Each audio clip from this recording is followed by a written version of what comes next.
Michel Lecouteux, né le 15 novembre 1934 à Saint-Vas-du-Val, près de Thaute. Le palais cauchois à l'école. À l'école, il fallait pimpaler, puis au moins écrit en cauchois. Mais des faits, pour mettre de la bonne humeur, notre maître lui-même en lâchait quelques mots. Il savait que ça nous plaisait.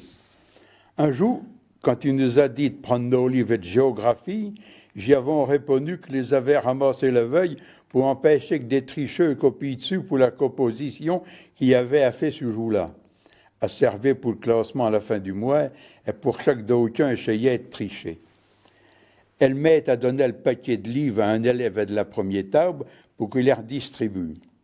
En reconnaissant le sien dans le paquet, par la couleur de la couverture, un gars lançait « Est-ce qu'il est chez le mien ?» Alors, au gars qui les distribuait, elle m'aide à dire en cauchois « Bon ben, puis que c'est Ali, donne-y. » Il a paraté son coup, toute la classe a éclaté de rire. Je me rappelle de ce coup-là, mais il y en a eu bien d'autres. Et puis notre maître faisait bien mieux.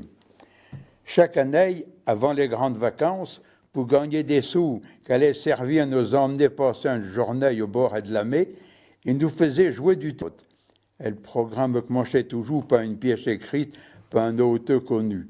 Entre autres, il y avait une fois la farce du Cuvier, une autre fois la farce de Maître Patelin, dont j'ai découvert dans le dictionnaire que la farce de Maître Patelin, on n'en connaît pas l'auteur, mais c'était vers 1500. Mais le plus gros morceau de la séance, c'était une revue qu'il avait écrite lui-même. Chapelet des gens puis des événements de la commune. Une bonne partie était en cauchois.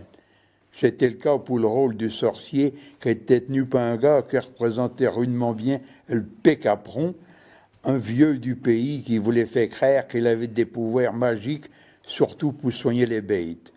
Il arrivait comme ça à plumer quelques pinjons. À propos de bétail, je me rappelle d'un autre cas où que des années plus tard, j'ai été épaté en entendant parler en cauchois un homme originaire d'Alsace. C'était notre vétérinaire. Je l'avais appelé pour un vélage difficile. Quand le vieux est sorti, comme il était peindier vésillant, le vétérinaire lui a claqué sur le dos ainsi au Diofred. Le vieux a gigoté en secouant les oreilles, puis ça a été broué. Des faits, le vétérinaire avait dit un mot en cauchois, mais là, il a fait plus fort, en lançant « Si on m'avait réveillé comme ça ce matin, j'aurais pas été content. »